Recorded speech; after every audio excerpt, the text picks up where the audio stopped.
दासियों ने सूतजी से बंधन और मोक्ष के विषय में प्रश्न किया। सूतजी ने बताया कि बंधन प्रकृति द्वारा लगाए गए प्रतिबंध है, जबकि मोक्ष 8 प्रकार के बंधनों पर विजय प्राप्त करने से मिलता है।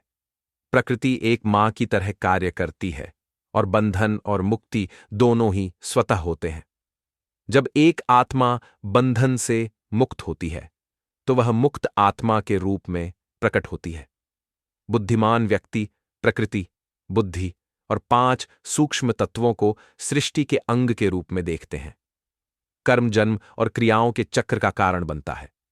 3 प्रकार के शरीर होते हैं, स्थूल, सूक्ष्म और कारण, जो विभिन्न अनुभव प्रदान करते हैं। प्राणियों द्वारा अनुभव किए जाने वाले सुख और दुख उनके पिछले कर्मों में निहित होते हैं। इस चक्र से मुक्त होने के लिए परमात्मा की पूजा आवश्यक है। महाचक्र प्रकृति द्वारा स्थापित सामूहिक बंधन का प्रतिनिधित्व करता है। भगवान शिव, जो इन तत्वों को नियंत्रित करते हैं, अपने सर्वज्ञ और निस्वार्थ स्वभाव को प्रदर्शित करते हैं। शिव की सच्ची पूजा का अर्थ है ऐसे कार्य करना जो उन्हें प्रसन्न करें। शिव को समर्पित होकर व्यक्ति 8 प्रकार के बंधनों से मुक्त होकर मोक्ष प्राप्त कर सकता है।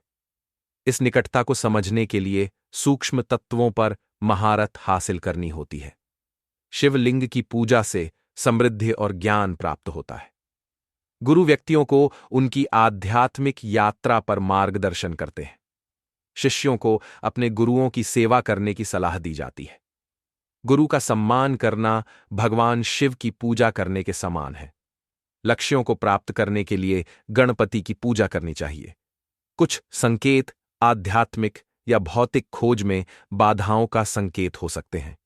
शांति यज्ञ की सिफारिश की जाती है। शांति के लिए शमी की लकड़ी से हवन करना चाहिए।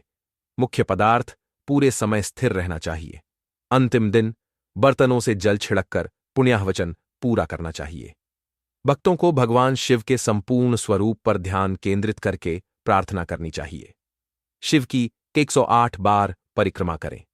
यह कार्य पापों और बीमारियों को साफ कर सकता है।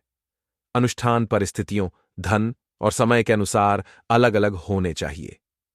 भक्तों को नियमित रूप से शिवलिंग से जुड़ना चाहिए। महर्षि व्यास की अंतर्दृष्टि भगवान शिव के प्रति दृढ़ भक्ति पर जोर देती है।